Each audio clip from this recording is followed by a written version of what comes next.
¿Qué pasaría si viésemos el mundo desde el punto de vista de cuasi enfermos mentales que le dan importancia a cualquier nimiedad?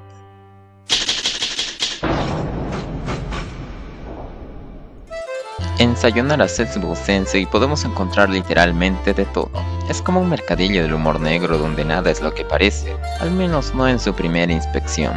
Es ya de por sí difícil saber qué es lo que intenta parodiar esta serie, pero en un todo sería la sociedad japonesa y por supuesto lo que esta acarrea. Aunque no se limita solo en un aspecto local, en ocasiones intenta tomar también acciones y tópicos que podemos considerar como universales. Pero antes de continuar, y aunque probablemente sea más innecesario de lo que parece, es mejor dar un pequeño resumen de lo que es Adiós, Profesor Desesperación. Hitoshiki Nozomu quiere morir, pero tan cruel es el destino que juega con él para mantenerlo con vida a toda costa. Desde una soga de mala calidad hasta un cuchillo sin filo, este pobre hombre no ve cómo acabar con su vida con éxito. Pero cuando no está intentando suicidarse, suele ser un poco confiable maestro de instituto, con unos alumnos bastante curiosos que lo hacen caer aún más en la desesperación. Alumnos que poseen tantos problemas psicológicos como su maestro, citando por ejemplo a una perfeccionista obsesiva, una hikikomori, una chica que solo puede comunicarse por mensajes de texto, otra con complejo de culpa extremo, una stalker y otras tantas que acabarán formando parte de la clase de este desesperado maestro, y a la vez de su harén involuntario. Y hasta ahí, se puede decir que la historia no va ni viene.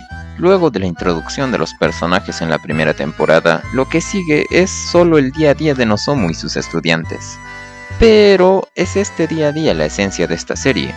Aquí nos presentarán las cosas más cotidianas de una forma tan, extravagante, que le dará otro sentido a lo que nos muestran.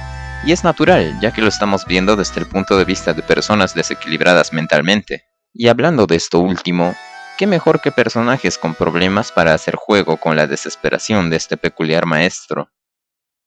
Debo aclarar que prácticamente todos los personajes son unidimensionales. Después de todo son estereotipos forzados a un extremo para no solo participar del humor, y a pesar de que posean ciertos sentimientos que contrastan con su ya fijada personalidad, no debemos engañarnos. Quizás solo esté ahí para contribuir al sketch. De cualquier forma, el uso de personajes planos como estos no es algo que deba ser criticado. Al contrario, se utilizan de tal forma que incluso podríamos alabar su buen uso. Entre estas caricaturas de personajes encontraremos a la coprotagonista Kafo Kafura, quien es todo lo contrario a lo que sería Nozomu, o como su nombre indica al leerse horizontalmente, Setsubo, el profesor desesperación. Kafuka es extremadamente optimista. Literalmente no existen cosas malas en su universo personal. Ella dará la teoría más optimista que se le ocurra para explicar una situación obviamente mala, por muy descabellada que su explicación suene. Podría decir que son sus escenas junto a su profesor las más graciosas en toda la serie, ya que el choque de su personalidad contrasta con la de Nozomu, quien solo ve lo negativo de las cosas. Luego tenemos a un extenso elenco de estudiantes, como una chica de intercambio con doble personalidad, o un estereotipo moe de chica lastimada que siempre anda con vendajes en todo el cuerpo, o una acosadora que encubre su acoso como una de las formas de amor más puras, llegando a seguir a Nozomu a literalmente todas partes, y una larga lista, como una chica malvada a quien nadie culpa porque se ve muy malvada como para hacerlo, o mi favorita, una dibujante Fujoshi que es casi perfecta en todas las materias excepto en sus mangas yaoi, un alumno calvo que no tiene presencia, una idol de internet que es una gorda en la realidad, una alumna de secundaria que ya está casada, una chica con complejo extremo de culpa capaz de disculparse hasta por respirar, o la misma familia de Nozomu. Todos los personajes tienen un nombre que conlleva su personalidad, como Otonashi Meru, una bully que solo se comunica por su celular. Otonashi significa sin sonido y Meru es la forma japonesa de decir mail. O a la perfeccionista que mencioné al principio, Kitsuchiri, cuyo nombre leído de costado significa jodida enferma. En fin, esta larga lista de estereotipos solo hacen de la comedia una lucha de contrastes. Pero estamos desvariando. El humor tras Sayonara Setsubo Sensei es un humor agrio, un humor negro, pero está presentado de tal forma que no sea indigesto de ver. Además, es un humor cotidiano. Debemos recordar que esta serie tiene más de una década de antigüedad. Aún así, sus chistes, que eran una crítica a la sociedad japonesa de ese entonces, se han mantenido aún hoy. De hecho, se han convertido en universales, pues son situaciones que se pueden dar tranquilamente en cualquier parte de este mundo globalizado. A diferencia de Nichijou, que es una comedia escolar costumbrista y de hechos cotidianos, aquí la comedia, que podría por similitud de preceptos ser algo parecida, no es sino muy diferente. En Nichijou, la personalidad de cada uno de sus personajes está muy marcada, y la posibilidad al cambio es apenas notorio. Ciertamente aprenden algunas cosas y toman decisiones que al principio no podrían venir ligadas a su forma de ser, pero en general siguen siendo las mismas. En Sayonara Setsubo Sensei, el cambio es todavía menor y la personalidad de todos no es más que una ilusión, algo que parece estar ahí pero no. Esto se debe a que no son personalidades, son extremos de una condición patológica. En Nichijou, la comedia de situación viene ligada a las facciones y reacciones de los involucrados. En Setsubo Sensei, lo que se exagera y satiriza es la forma de presentar esta situación, o en muchos casos la situación en sí misma. El humor de Sayonara Setsubo Sensei no tiene un límite. En un cliffhanger pueden matar por fin a Nozomu, solo para que el capítulo siguiente siga como si nada hubiese pasado. Pueden burlarse de todo y de todos, de la situación económica de su país, de la situación social en la que viven, de hechos recientes, de animes viejos, de sus propias fallas como animación, de su bajo rating, de su descarado uso de fanservice para atraer audiencia, de Koichi Kumeta, el mangaka que dio a luz esta bella obra, o con todavía más frecuencia de su asistente, el señor Maeda, al que veremos en muchos sketches. Estos sketches pueden también variar, algunos duran no más de 10 segundos.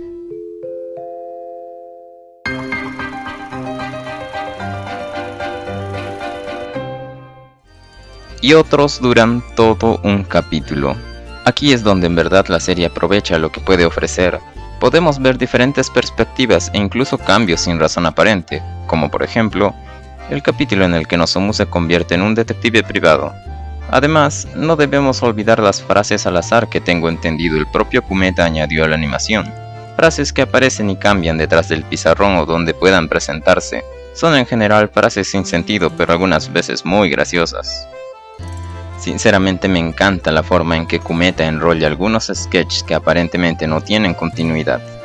Por ejemplo, en un capítulo pueden hablar sobre un tema o revelar alguna característica adicional de algún personaje. Pues bien, lo natural sería que, como en toda serie de comedia, apenas terminase esa secuencia, a nadie le importaría estas revelaciones, ya que obviamente solo estuvieron allí para facilitar el humor. Pero no. Tras muchos capítulos e incluso temporadas, verás cómo son sus propios personajes los que le recuerdan la situación pasada a otros o a sí mismos, dando un toque que personalmente me agradó mucho. Esta serie no pretende contar una historia más allá de las vivencias que estos característicos personajes pueden ofrecer en su forma de relacionarse. Es por ello que su humor también puede volverse monótono. Pero esto es bien llevado gracias a que Kumeta hizo de su obra un papel en blanco. Él puede y efectivamente pudo colocar cualquier situación que desease para mantener fresca su serie el mayor tiempo posible. Y se pone todavía mejor, ya que la animación es una delicia experimental. Es Shaft quien viene a rescatar a la primera y bueno, la última serie de Kumeta llevada a la animación. Y con Shaft viene también Shinbu Akiyuki como director. Para quien no lo sepa, Shinbu es uno de los directores más reconocidos de la industria. Sus trabajos tienen la característica de presentar un foco de luces muy particulares, un estilo surrealista cuando es necesario, y ocasionalmente poner cortes de textos o fotografías. Es precisamente Sayonara Setsubo Sensei la caja de arena de Shinbu. Aquí puede experimentar todos esos estilos que más tarde podríamos apreciar en trabajos como Monogatari Series o Madoka Mágica. La serie en cuestión parece adaptarse perfectamente al estilo de Shinbu, e incluso se las arregla para disimular su casi carencia de fondos detallados colocando textos al azar para distraer al espectador. Así pues, el trabajo técnico de esta serie no decepcionará a nadie. Y con ello me refiero también a la ambientación y a la actuación de voz. Los actores que prestaron su voz para estos personajes son perfectos, prácticamente ninguno defrauda. Si lo miras bien, te darás cuenta de que cada voz concuerda con la patología a la que su personaje pertenece, o a lo que quiere representar. La instrumentalización es genial, y no me refiero solo a los openings y endings que por sí solos ya cuentan una historia, sino también a la musicalización. Existe una amplia gama de soundtracks que exagerarán la situación que vemos en pantalla, desde un momento de tensión hasta uno de bochorno. Se puede también apreciar rasgos de la literatura del realismo francés y el realismo mágico en esta y en otras obras de Cometa. Bien pues, todo esto nos ha dejado un buen sabor de boca, pero ¿y la trama? ¿Y el desarrollo? Es simple, no existe. Si esperas ver un desarrollo no encontrarás ninguno, más que algunos sketches sobre el porqué de ciertas cosas. De hecho, esta serie se puede resumir en 3 simples arcos: introducción, nudo y desenlace. La introducción, cuando Nozomu conoce a Kafuka planteándonos el problema desde el principio. Nozomu quiere morir. El nudo, donde conoce al resto de la clase y donde los personajes no cambian ni cambiarán, pero se interrelacionarán entre sí hasta conocerse y apreciarse. Nozomu, entre tantos de los sketches de este arco, revela que en realidad se entrena para no morir al ahorcarse, lo que parece no ser más que un pretexto para el humor. El desenlace, donde los personajes deciden enfrentar su realidad. No son pues estudiantes, sino pacientes psiquiátricos. Nozomu finalmente revela lo que siempre supo: quiere vivir, ahora tiene una excusa para hacerlo. El final en sí mismo tiene para hablar de más, pero lo que nos compete ahora es lo siguiente. En los primeros minutos de la serie se presentan a los 2 personajes principales, pero con ellos se nos presenta también al problema. Nozomu quiere morir, y antes de decir mucho lo vemos ahorcándose. Lo que a simple vista parece ser un shock intencional para generar interés en el público es en realidad la presentación del problema. Esto, como toda la serie en general, tiene mucha similitud con la novela corta de la Metamorfosis de Franz Kafka. En el manga ni siquiera se molestan en ocultarlo, pues revelan que las chicas bautizaron de esa forma a Kafuka por el autor de la Metamorfosis. Tanto Nozomu como Kafuka son 2 facetas de Gregorio Samsa, personaje principal de la Metamorfosis que está autoinspirado en Franz Kafka. Para quien no haya leído esta novela corta, cosa que dudo mucho, lo invito a hacerlo ya que es una lectura bien invertida. Prosiguiendo, Gregorio Samsa, quien en solo las primeras 3 líneas ya se había convertido en un insecto gigante, tiene que sobrellevar esta vida. Por sí mismo, él es incapaz de hacer nada, y menos aún su familia, ya que él era el sustento de todos. Así pues, Kafuka es la parte positiva de Gregorio Samsa, quien espera que esta transformación no sea más que solo un sueño, y que debe despertar en cualquier momento. Gregorio es optimista la mayor parte del tiempo, ya que a pesar de ser un insecto, aún razona como un humano. Él piensa que en el peor de los casos su familia le retribuirá todo lo que él hizo por ellos y podría vivir el resto de su vida en paz, aunque en el fondo espera volver a ser el de antes. Si bien se ha presentado ocasionalmente a Kafuka como alguien con segundas intenciones, es algo ciertamente inherente al juego de contrastes que esta serie posee, ya que el profesor también muestra algunas expresiones que se antagonizan a su personalidad. Por otro lado, Nozomu es la parte negativa de Gregorio Samsa, quien en la obra termina por ganar. Gregorio quiere morir, no quiere ser más una carga, sus padres lo desprecian por su horrible aspecto y está confinado al no salir de su habitación jamás. Por su forma no es más que una carga y con el tiempo, aún aferrándose al deseo de vivir, termina por aceptar su destino, que le hará bien a todos.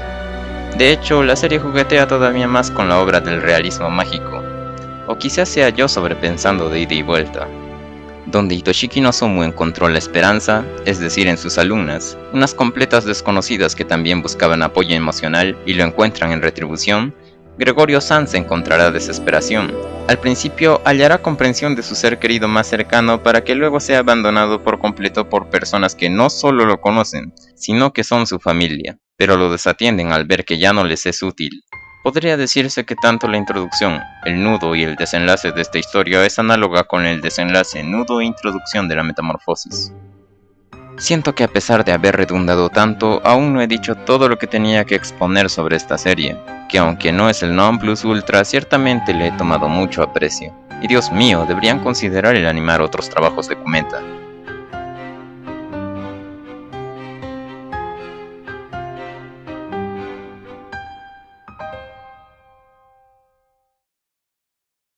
¡Qué desesperación! Hacer exactamente lo contrario a lo que me propuse al principio me ha llevado a la desesperación.